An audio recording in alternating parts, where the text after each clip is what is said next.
merbħa f'dan is-santwarju fl-isem tal-Missier u tal-Ibn tal-Ispiritu Santu. Il-grazzja ta' Sidna Ġesu Kristu, l-imħabba tal-Alla l-Missier u l-aqda fl-Ispiritu Santu kun magħkom ilkoll. Illum qegħdin nagħmlu il-festa ta' Marija Mqazza tad-Duluri. Aħna l-Maltin iktar nagħtu l-importanza tad-Duluri tal-Madonna dik il-ġimgħa qabel il-ġimgħa Mqazza. Imma liturġikament hija llum. U għaliex illum? Għax marbuta mal-festa li ċċelebrajna l-bieraħ l-eżaltazzjoni tas-salib. Allura is-salib għal Kristu kien mod kif jurina mħabtu. Marija bil-wifqa taħt is-salib turina kan tħobbna għax hemmhekk saret omna. Biex tiċċelebraw kif jixraq din il-liturġija mqazza, narfu ħtijietna u b'qalb niedma nitolbu maghfra. Nistqal Alla li jista' kollox u lilkom ħuti li jiena għaddit ħafna bil-ħsieb, bil-kliem, bil-amin, billi ħallejt birjieti tiegħi, l-akbar tiegħi. Għalhekk nitlob lill-Imqazza Marija dejjem Verġi, lill-Anġu u l-Qaddisin kollha u lilkom ħuti biex titolbu għalija il-mulej Alla tagħna. Iħen għalina Alla li jista' kollox, jaħfrilna d-dubitna u jwassalna għal-ħajja ta' dejjem. Mulej ħnina, Kristu ħnina, mulej ħnina. L-udizja din nofruha għal Emanuel, Josephine Magri u Filip Magro. Nitolbu. U Alla, meta ibnek intrefa fuq is-salib, intrit li jommu tiqaf f'dejk u tbati miegħu. Għati l-Knisja tiegħek li tissieħab mal-Verġi Marija fil-passjoni ta' Kristu biex flimkien magħha tieħu semm ukoll fil-qawmien tal-istess Ibnek Ġesu Kristu li jgħix u jsaltan għal dejjem ta' dejjem.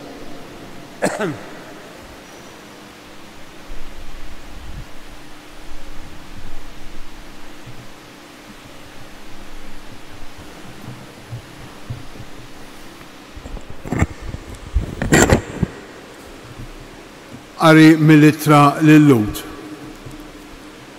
Meta kien jgħix fuq din l-art, Kristu offra talb u suppliki bleħnoli u bid-dmuħ lil dak li seta' jsalvah mill-mewt.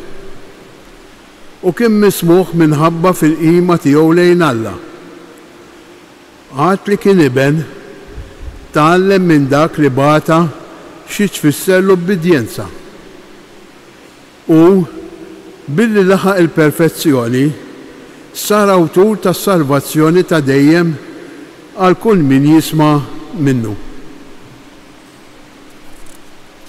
Il-kelma tal-mulej. Roddu ħajr lil Alla. Fit-tieba tiegħek mulej salvani. Fit-tieba tiegħek mulej salvani. Fik mulej jien nisken ma jkolli qatt għax nirex, fil-ġustizzja tiegħek salvani, għatini widen u fittex eħlisni, fit-tieba tiegħek mulej salvani. Kumblata tal-kenna lija, fortizza qawwija ta' salvazzjoni, inti l-blata u l-fortizza tiegħi, f'ġieħ ismek mexxini u wassalni, fit-tieba tiegħek mulej salvani. Oħroġni mix-xibka li ħbew għalija, għax inti l-qawwa tiegħi, fidejk jinnerħi ruħi, int teħlisni mulej Alla tas-sewwa, fit-tieba tiegħek mulej salvani. Imma jien fik nittama, mulej jien ngħidlek, Alla tiegħi int, fidejk hi xortija, eħlisni min hik l-edewwa u min id dawk li jeħduha kontrija. Fit-tieba tiegħek mulej salvani. Kemmu kbir il-ġid tiegħek mulej. li inti rfajt għal min jibża minnek, li int ħejjejt għal min jafda fik qudiem il-bnedmin kollha. Fit-tieba tiegħek Mulej Salvani. Inqumu mill-wieqfa għas-sekwenza. Wieqfa kienet imbikkija l-om ħdejn bina fit-tbatija u fuq salib imdendel. Ta' din l-om il-qalb maqsuma, f'dak l-imrar bluġieħ mitmuma, nifet sejf in-niket. Kemm dbatija f'qalb ġuwa li madwejjaq li jifnuha ħasset l-om imbirka. Xweġa ġarbet u xkefrija meta ratu fid-dbatija l-om lil-bina Alla. Qalb kull bniedem tħoss għalija lill-om Kristu u kemm tibkija x'in tara f'dil ħasra. Min ma jħoss id-dwejjaq tagħha x'in ta' Kristu l-om jilmaħa f'niket kbir ma' bina. Alleluja, Alleluja, Alleluja. Ħinja l-Verġni mqazza Marija għax tħajlilha il-glorja tal-martirju li bla ma mietet ġarbet ħdejn is-salib tal-Mulej.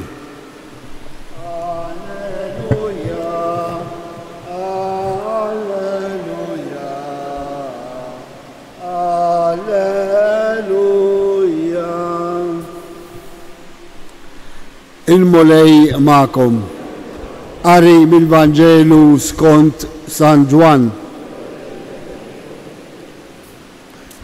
Kien hemm wifqa ħdejn is-salib ta' Ġesu, ommu, oħt ommu Marija ta' Klefa, Marija ta' Magdala.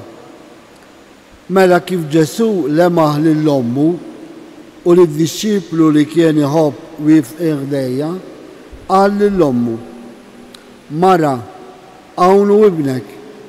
Imbagħad qal lid-dixxiplu: hawn hi ommok. U minn dak il-ħin id-dixxiplu ħada għandu. Il-kelma tal-Mulej.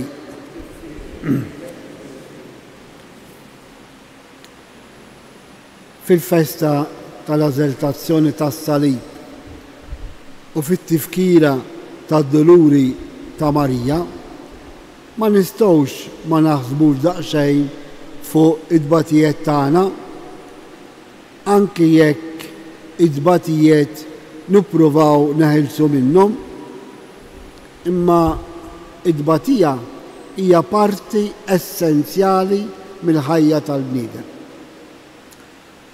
U biex tifhem dan is-sens ta' dbatija, ma jkellikx ftit fidi f'Ġesu illi bis-salib tiegħu fdina ma nislux. Illuna ħafna wkoll li jaħsbu illi bidwejja il-mart iridu jevitaw bliġijiet ġodda. Mhux għalfejn ngħidu għaliex. Għaliex il-ħajja tagħna l-ewwel nett mhijiex iddestinata għal ħajja fid-dinja għax ma jistax temmen illi Alla ħalaq il-bniedem ġbija tiegħu biex jgħix fid-dbatija biss. Le. Aħna dan il-wett ta' dmuħ kif nitolbu fis-Salve Reġina mixxin lejn il-ħajja. U dan kif narfu li mixxin lejn il-ħajja? Bil-qawmen ta' Ġesu Kristu, bil-fidi nisranija tagħna. Jekk nitilfu dan is-sens tal-fidi li Kristu rebbeħ fuq il-mewt, allura anke fuq id-dbatija, allura nistgħu nsibu is-sens ta' dbatija tagħna. Ħadd ma jieħu pjaċir, lanqas Kristu fuq salib x'qal: Missier, għalex abbandonajtni? U qabel fl-ort ta' Ġetsemani qallu: Missier, naħħi dan il-kalċi ta' dbatija minn qudiemu, imma isir dak li trid. Marija kienet ma' Ġesu. Anke jekk mhix dejjem kienet tifhem x'qed isir, però billi iddikjarat ruħha hawn jien il-qadejja tal-mulej ikun minni skont kelmtni, allura ħajjita kollha sabet sens, sabet il-ferħ li da tgħix ma' bina Ġesu. U llum kif smajna fil-Vanġelu hemm żewġ talimet importanti li nieħdu.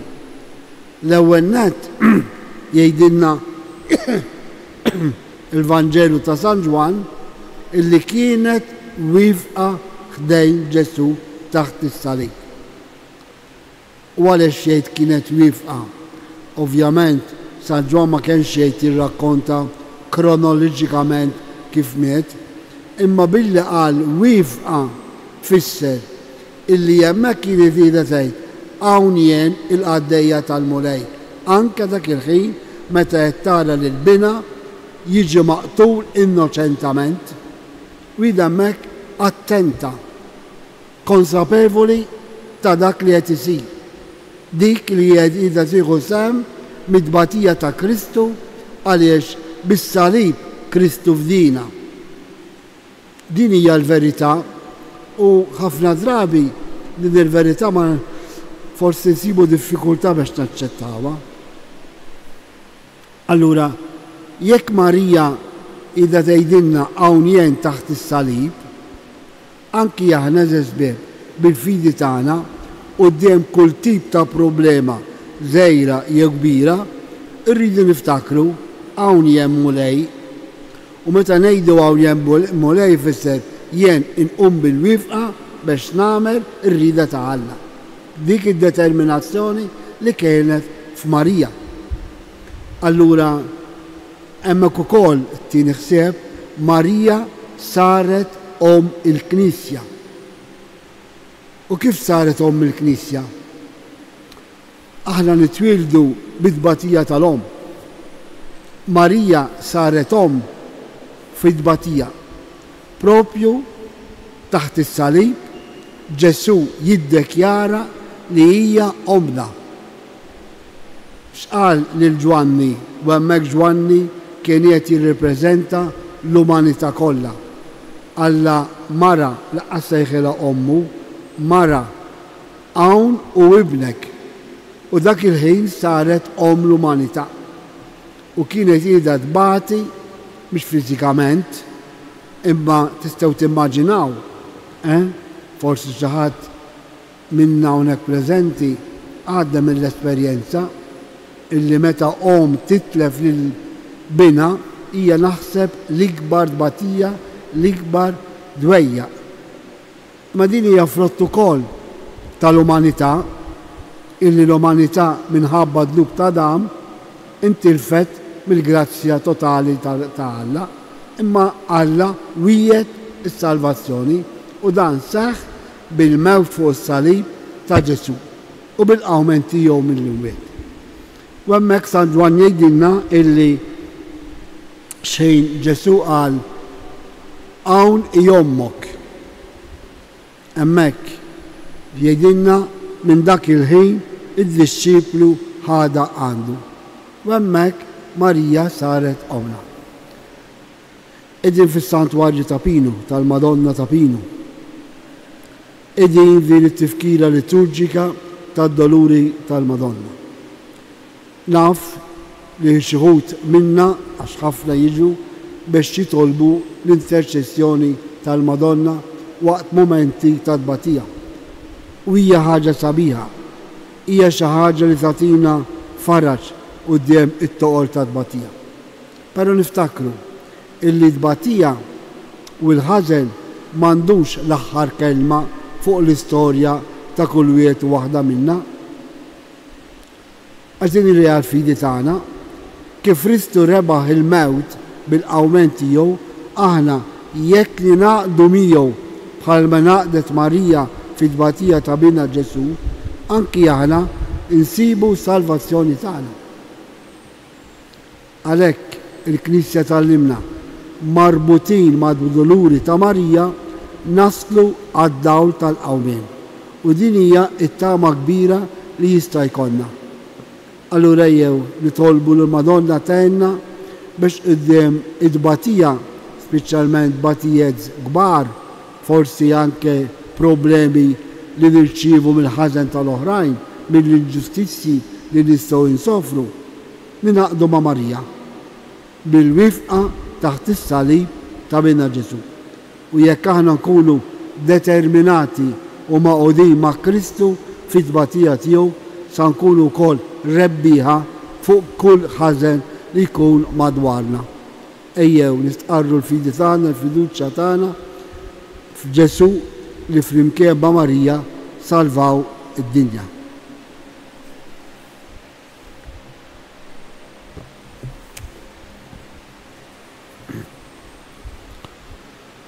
Ħuti eżess, għat-talb ta' Marija li sieħbet fil-passjoni ta' Bina Ġesu, nitolbu lill-Alla il-Missier jatina l-qalb kapaċi taqsam id-batija ta' min qiegħed ibati.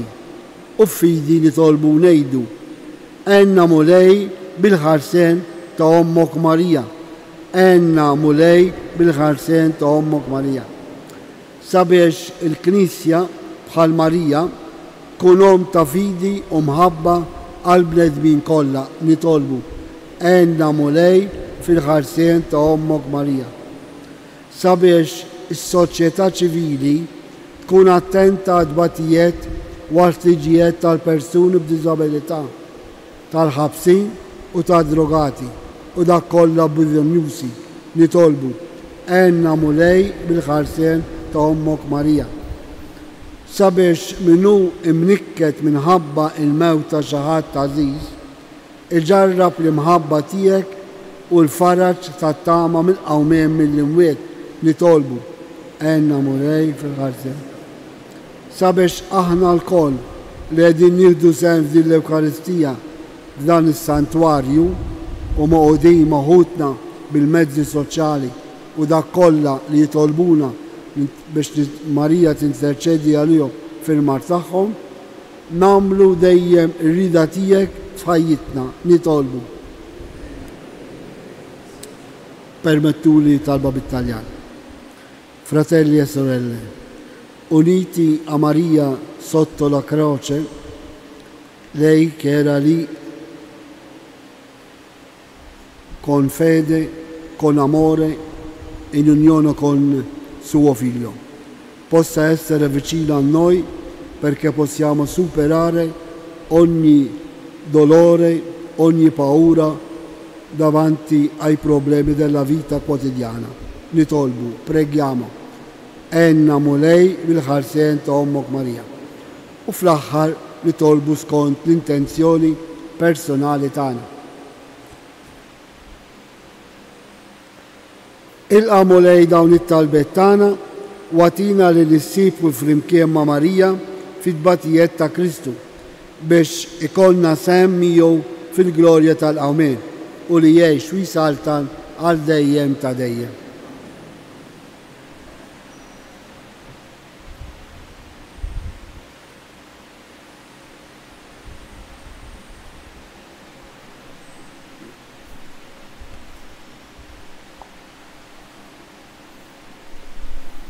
Imbierek int mulej Alla tal-ħolqien kollu.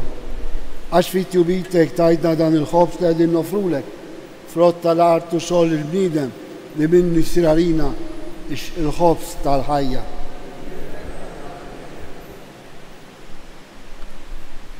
Bil-misteru ta' dal-milma u l-inbit nieħdu sehem fin-natura divina ta' Kristu kif hu jissejjeb magħna fin-natura tagħna il-bnedmin.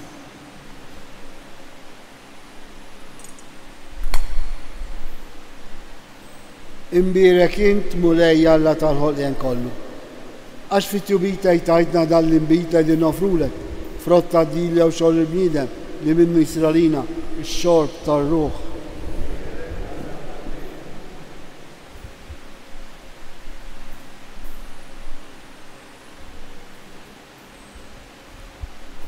Itolbu ħuti biex is-sakrifiċċju tiegħi u tagħkom ikun joġob li Alla l-mister li jista' kollox.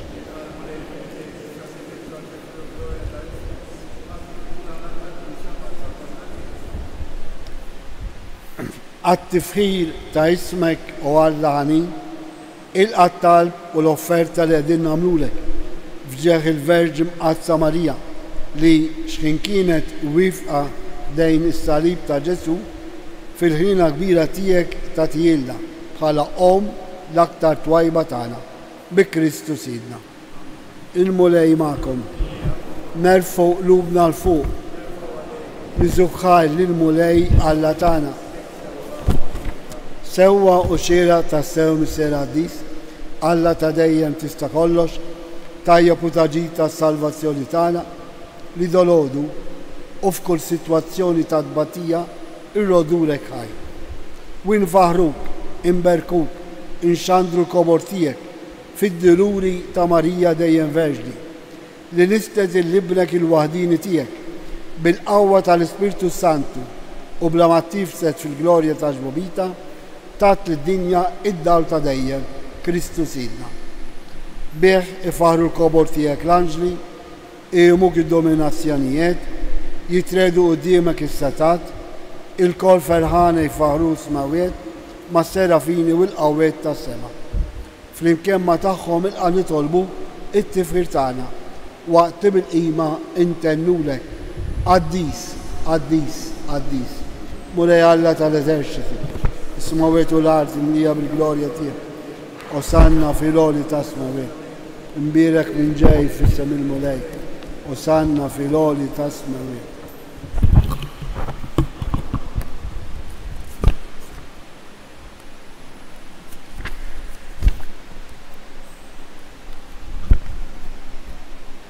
Addis ta' sewint mulej inti lajn ta' kull dusija. Addes għalek li tolbuk dal-offerti bil-barka tal-Ispirtu tiegħek biex isiru għalina l-ġissew u d-dam ta' Sidna Ġesu Kristu.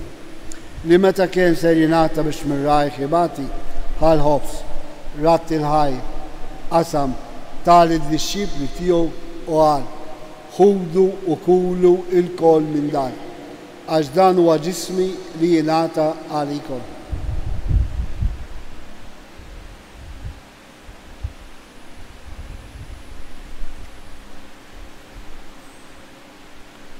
Ekku kol wara l-ikla ħal-kalċi, reġerat il-ħaj, tal-disċipli tiegħu qal ħudu u xorbu minnu l-kol, għax dan huwa l-kalċi ta' demmi, tal-patti ġdid li jibqa' dejjem. Id-dem li xxerret għalikom u għal-bnedmin kollha għal-maħfra ta' d-nubiet. Għamlu dan tifkira tiegħi.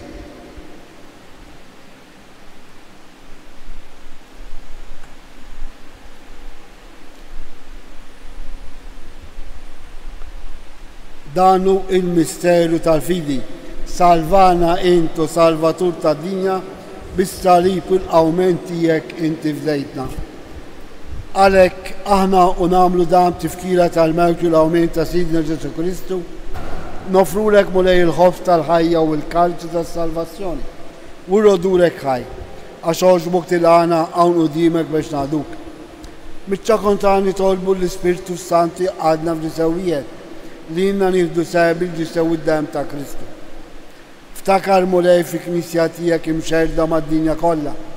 Wettaf li mħabba flimkien mal-Papa Ljun 14, l-isqof tagħna Anton, l-Ministri u l-poplu li jint ksib talik.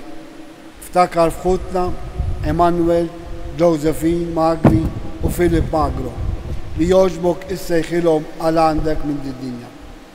Ftakar ukoll f'dak ħutna li raqdu bit-tama tal-qawmien. Daħħal il-mejtin kollu qudiemek fid-dawl tas-seb tiegħek. Ħen għalina l-koll nitolbuk. Għatilina wkoll il-wirt tal-ħajja ta' dejjem. Flimkien mal-Verġi Mqazza Alla Marija, San Ġusepp, l-Apostli, San Ġorġ Preka u l-Qaddisin kollha li jgħixu fil-biberija tiegħek sa mill-bidu tad-dinja. Għamel li magħhom infaruk u nsebħuk Ġesu Kristu ibnek. Bi Kristu, ma' Kristu u fi Kristu, jingħata lilek Alla mister li tista' kollox, flimkien mal-Ispirtu Santu, kull ġew glorja għal dejjem ta' dejjem. Ejjew bil-fidi tagħna narfu li Alla missirna anke waqt id-batija ta' nuqqasijiet tagħna, tal-mart u ta' kull problema. Jekk narfu li Alla missirna dik is-sitwazzjoni sa jkollna l-qawwa tal-imħabba tiegħu. Hekk tallimna Marija u ejjew nitolbu kif jallimna Ġesu. Missirna li jinti fis-smawet jitqaddes ismu, tiġi saltnatek, ikun li tritint kif is-sema jidoflar. Ħobżna ta' kuljum għatina llum, aħfrilna d-dubitna bħalma naħfru l-minu ħati għalina u la ddaħħalniex fi iżda ħrisna mid-deni. Eħlisna nitolbuk mulej minn kull deni, għatina fi tjiba tiegħek il-paċi fi żmienna biex inkunu ħilsa dejjem mid-dnub u mħarsa minn kull inkwiet. Aħna u nistennew u nittamaw ilena u l-miġġa tas-Salvatur tagħna Ġesu Kristu.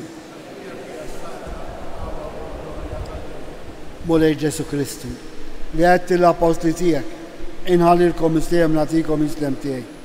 La tħares lejn id-nubet tagħna, iżda ħares lejn il-fidi tal-Knisja tiegħek. Għati jaslemu l-aqda li jint trid fiha, int li tgħix fis-saltan għal dejjem ta' dejjem. Il-paċi ta' Ġesu tkun dejjem magħkom. Għatu sinjal ta' paċi lil xulxin. Il-ġisem u d-dem ta' Kristu f'dan il-kalċi li ser nitqarbu bihom ikunu jiswewna għal ħajja ta' dejjem. Ħarruf talla li tnaħħi mulej Ġesu Kristu. Qalbina ma tkunx ta' kundanna.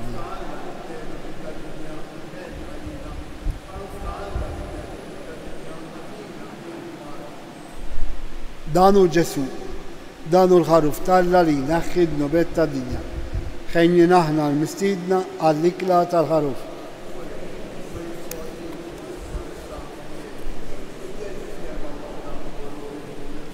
Il-ġisem ta' Kristu jħarisna l-ħajja ta' dejjem.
u Marija li tħalt fid-dinja mingħajr teba, nitolbu.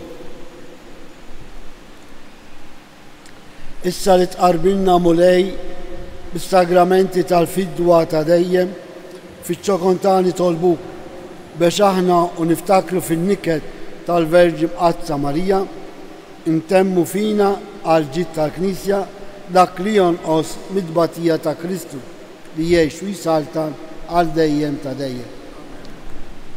Qabel nirċievu l-barka tal-aħħar ngħidu talba bil-qalb lill-Omna Marija biex qatt ma naqtaw qalbna quddiem kull tip ta' problema li l-ħajja umana tippreżentana. Marija qalet hawn jien, ejjew aħna wkoll ngħidu mulej hawn jien u ngħidu hekk ifisser li Alla huwa magħna. Nitolbu. Stima lik Marija, bil-grazzja mimlija, il-mulej miegħek, imbirka inti fost in-nisa, u mbirek il-frott tal-ġiftieħ Ġesu. Qaddisa Marija Ummalla, tlob għalina meta inbik, issa u fis-sija tal-mewt tagħna amen. Il-mulej magħkom, iberikkom Alla li jista' kollox, il-Missier, l-Iben u l-Ispiritu Santu. Morru għejxu il-paċi ta' Kristu. Il-ġurnata tajba lil kulħadd.